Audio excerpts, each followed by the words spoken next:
Alors, bonjour Sébastien, est-ce que tu peux te présenter pour ceux qui ne connaissent pas encore SG Autorépondeur?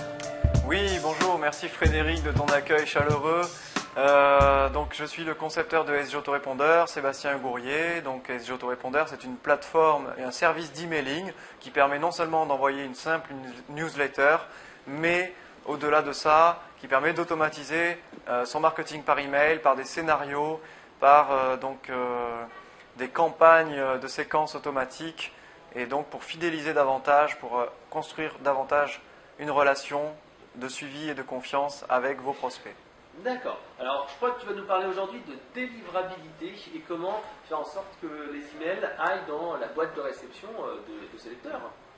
Oui, donc la délivrabilité, c'est vrai que c'est un sujet qui fait peur en ce moment, mais qui est pourtant très intéressant, d'autant qu'il ne devrait pas faire tant peur que ça, puisque si on compare par rapport au référencement, quand on crée un site internet, on veut le référencer, et si on veut le référencer, il y a quand même près de 210 règles de référencement qui existent et qui sont listées, alors qu'en délivrabilité, en ce qui vous concerne, vous en tant qu'annonceur, il y a pour l'instant 25 règles à peu près. Il y a d'autres règles ensuite. Mais c'est moins compliqué en fait que le référencement, quoi. Voilà, c'est-à-dire que ça paraît compliqué parce qu'effectivement, il y a quelques notions techniques à prendre en compte, un petit peu à assimiler. Mais d'ailleurs, ces actions, une fois qu'elles sont faites, c'est terminé. Donc voilà. Et la délivrabilité, en plus, c'est une définition qui a changé au fil des années. Parce qu'il y a 3 ans, on parlait simplement du fait que les emails arrivent chez le destinataire et qu'ils ne soient pas rejetés. On disait que c'était une bonne délivrabilité. En fait, à l'époque, donc il y a 4 ans de ça, finalement, il pouvait arriver en spam, l'email, il était bien délivré. Grave, ouais. On parlait de 98% de délivrabilité. La définition qu'on trouve aujourd'hui, plus précisément, bien que ce ne soit pas un mot qui soit présent dans le dictionnaire, c'est que ce qu'on trouve dans les lexiques marketing, la délivrabilité, c'est les capacités des emails à arriver en boîte de réception et dans de bonnes conditions. Donc on ajoute 2 facteurs, c'est que ça n'arrive plus en spam, sinon ce n'est pas une bonne délivrabilité, et c'est que l'email il soit bien visible autant que par rapport à quand on l'a rédigé nous-mêmes. Cependant, je pense que ce n'est pas encore la définition la plus approchante des besoins des utilisateurs, donc vous, parce qu'une bonne définition de la délivrabilité, ce serait que c'est la capacité des emails marketing à arriver intacts dans l'onglet principal de la boîte de réception et que les destinataires réagissent. On ajoute 3 éléments. L'onglet principal de la boîte de réception, puisque maintenant chez Gmail, vous savez qu'il y a 3 onglets depuis cet été. Le fait qu'ils arrivent intacts, c'est-à-dire que non seulement on veut que les visuels soient corrects, mais en fait qu'ils soient corrects partout et exactement comme on l'a rédigé. Et surtout maintenant, on a aussi l'effet de l'email qu'on voit sur l'iPhone.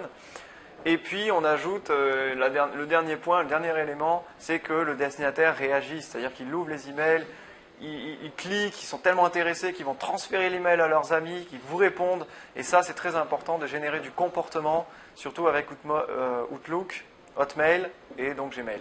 Ok, alors comment on fait justement ? Alors, il y a quelques règles que je vais rappeler. Alors, il y a le choix de l'email expéditeur. Il ne faut jamais utiliser d'email expéditeur comme tartampion@gmail.com, @outlook.com ou @orange.fr. Donc, il faut son propre nom de domaine avec son expéditeur qui peut être un nom ou un email, contact commercial, etc. Par exemple, dans ton cas, frédéric.canvet@conseilmarketing.fr. D'accord, c'est la première chose. La deuxième règle.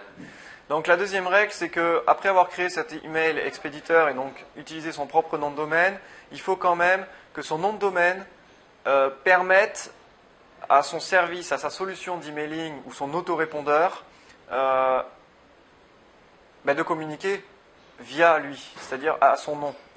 C'est-à-dire que si Gmail va aller vérifier en fait dans les paramètres techniques de conseilmarketing.fr, et donc Gmail va dire bon, ok, dis-moi conseilmarketing.fr, est-ce que SG Autorépondeur peut envoyer des emails de sa part? Donc on appelle ça en fait déjà une forme d'authentification. Donc il y a une forme d'autorisation. Et donc si Conseil Marketing a dit oui, moi SG Autorépondeur, pour moi c'est quelqu'un de sûr. Et j'ai ajouté ça dans les paramètres techniques. On appelle ça les DNS et on appelle ça le champ SPF. Mais ça, on a un article complet sur notre blog qui peut vous guider sur l'enregistrement SPF, donc de votre publication SPF dans les champs DNS. D'accord, ça c'est le deuxième. Le troisième.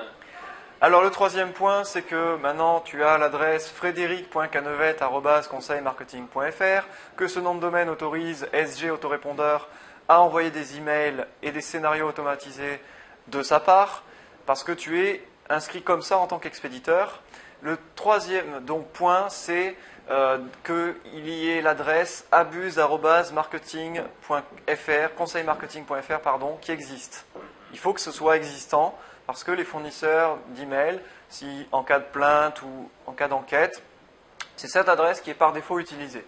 Donc abuse@conseilmarketing.fr et postmaster@conseilmarketing.fr. Ça, c'est le troisième point, c'est-à-dire que ces deux adresses doivent exister en plus de l'adresse utilisée pour l'expédition des emails. Donc le quatrième point.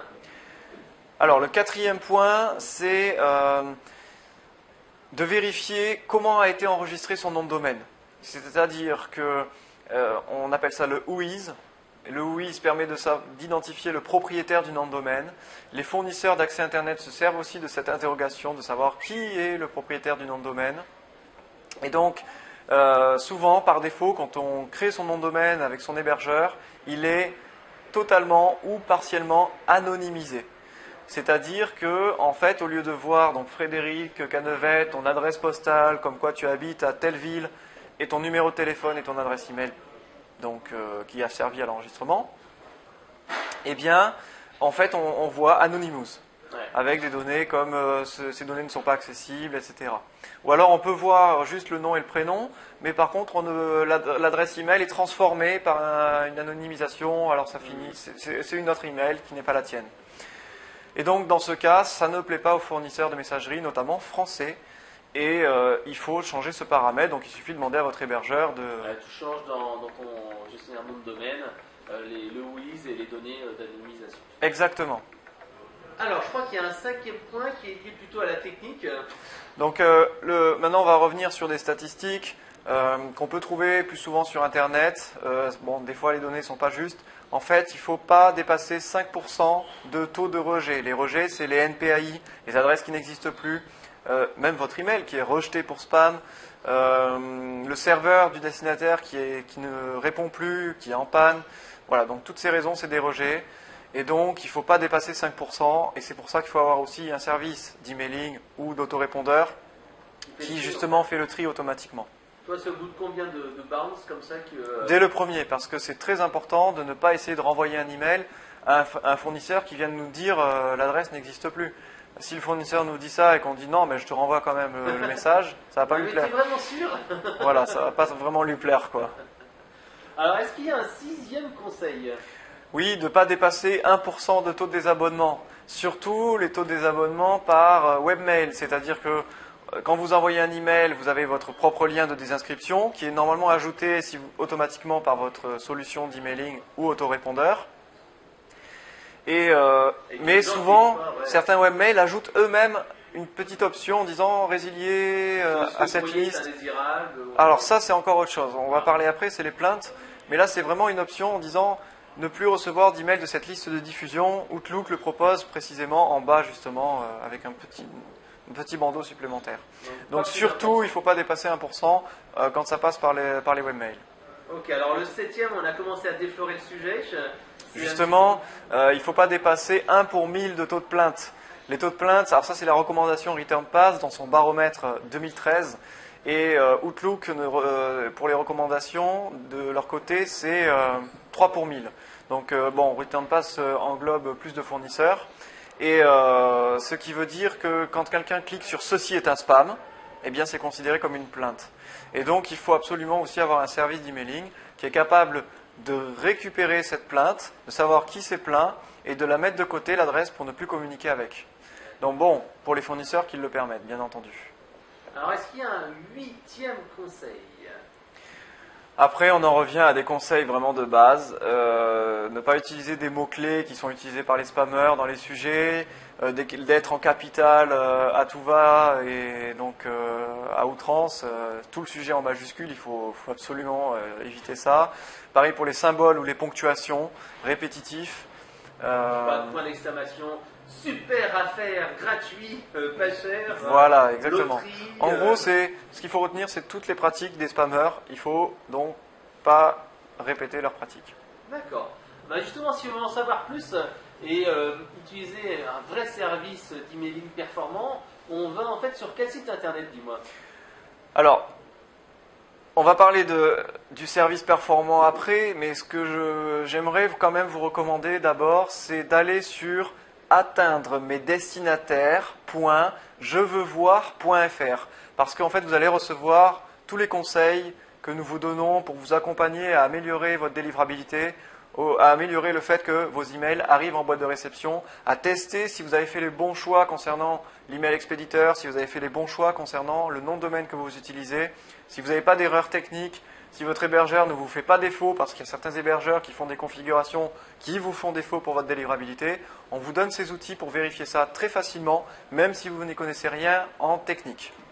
Donc ça, c'est le site atteindre mes destinataires.jeveuxvoir.fr qui vous permet de recevoir ces conseils en délivrabilité, nos études, nos enquêtes. Maintenant, pour utiliser notre solution, vous allez sur sgautorépondeur.com et donc ça permet simplement, là vous pouvez créer un compte et puis vous pouvez créer la newsletter, mais aussi créer des scénarios automatisés. Si vous publiez un article, il est envoyé automatiquement par email à votre liste avec le flux RSS. Vous avez plus de 80 fonctionnalités de quoi vous amuser en termes de marketing par email, automatisé et personnalisé. Merci Sébastien, puis à bientôt. Merci Frédéric, merci en tout cas à vous de nous avoir écoutés.